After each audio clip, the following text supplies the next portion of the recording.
हर हर महादेव। मैं भूत भावन भगवान शंकर की नगरी से, बनारस से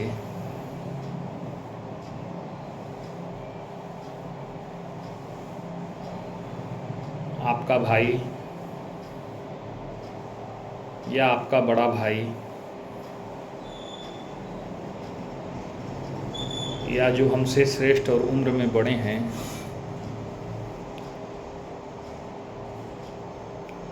उनका छोटा भाई डॉक्टर नंदीश्वर द्विवेदी। यह बनारस है। इसका 3 नाम है। आध्यात्मिक नाम काशी है और मापने की दृष्टि से अगर देखा जाए या आधुनिक दृष्टि से देखा जाए तो वाराणसी है, अर्थात वरुणा और अस्सी के बीच में बसा हुआ क्षेत्र। सबसे पुरानी नगरी जो कई बार बसी होगी, पार्ट रूप में या फिर कहूँ कि कुछ भाग में बिगड़ी होगी, फिर उसके बाद बनी होगी, मतलब कई तह में बनी यह नगरी है। और साहित्य दृष्टि से देखा जाए तो यह बनारस है, बना हुआ रस है, अर्थात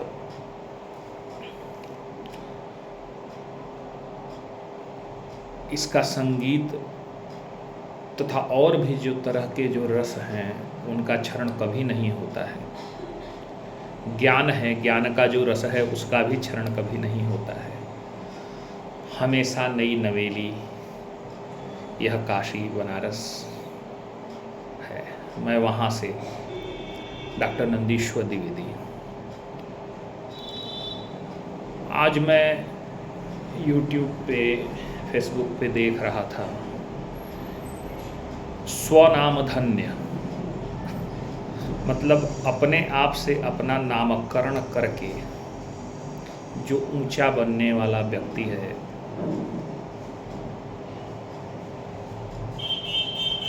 जो अपने आप को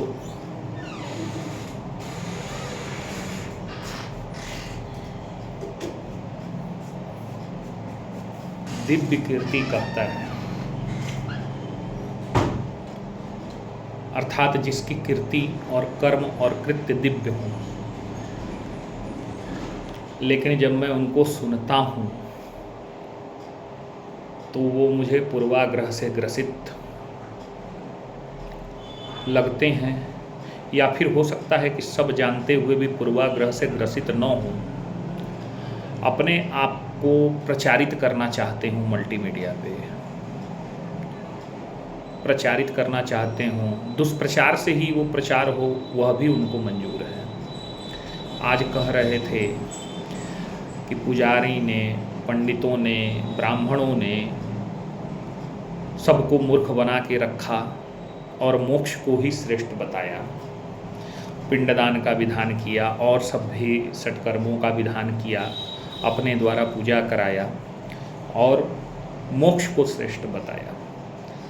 लेकिन मुझे जहाँ तक ध्यान और ज्ञान है, जो मुझे समझ है, उसके अनुसार हिंदू धर्म में या सनातन धर्म में तो देवताओं की पूजा तो है ही नहीं, हमेशा देवतुल्य व्यक्तियों के कर्मों की पूजा है। चाहे वो राम हो, चाहे वो कृष्ण हो, चाहे वो भगवान नीलकंठ हो, सबके कर्मों की पूजा है, न कि ईश्वर की पूजा है। ईश्वर ने सृष्टि बनाई, इसके लिए पूजित कुछ उदाहरण आपको मिलेंगे, लेकिन अत्यधिक पूजा कर्मों की भी है।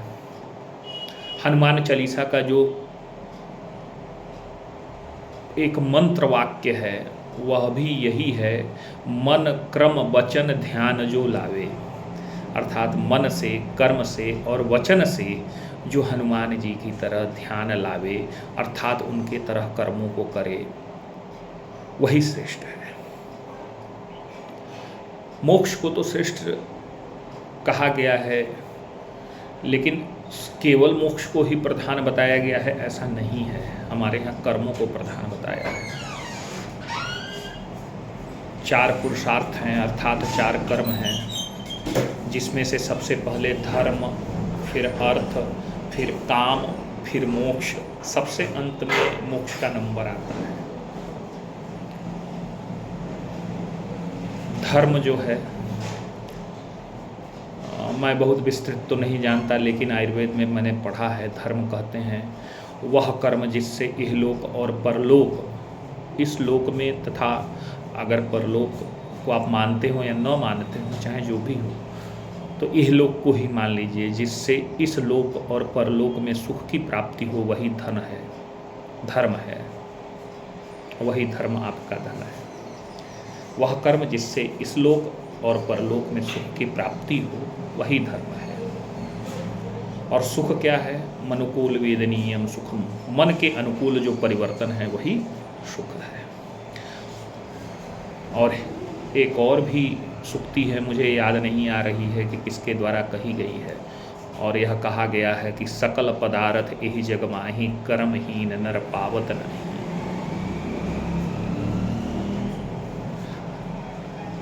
कर्म की ही पूजा है और सत्कर्मों की ही पूजा है। कहीं राम के ऊपर साहित्य नहीं बना है। रामचरितमानस और रामायण श्री रामचंद्र जी मर्यादा पुरुषोत्तम भगवान राम के कर्मों का ही, सत्कर्मों का ही संग्रह है। तो जो अच्छे लोग होते हैं वो अच्छी चीज़ों को निकाल करके प्रस्तुत करते हैं, बताते हैं, समझाते हैं और दिखाते हैं। जो नीच व्यक्ति है, गंदा आदमी है, वह सुंदर से तालाब में भी चला जाए जहाँ के कितने खूबसूरत कमल के पुष्प खिले हुए हैं, वहाँ से भी वो कीचड़ ही निकालेगा, गंदगी ही निकालेगा। अर्थात नीच व्यक्ति हर जगह से गलत चीज़ों का उदाहरण लेता है, निकालता है। तो दिव्य कीर्ति तो अपकीर्ति हैं, बेवजह बिना किसी कारण हमारे सनातन संस्कृति को बदनाम करते हैं। इसमें निहित जो अच्छी चीज़ें हैं, जो बहुत ज़्यादा संख्या में हैं, बहुत विस्तृत रूप में अच्छी चीज़ें हैं, उनको न बता करके यह अपकीर्ति हमेशा गलत चीज़ें और गलत उदाहरण को उद्धृत करता है और लोगों को बरगलाता है। हो सकता है उनका इसमें निहित स्वार्थ अपना प्रचार मात्र होगा।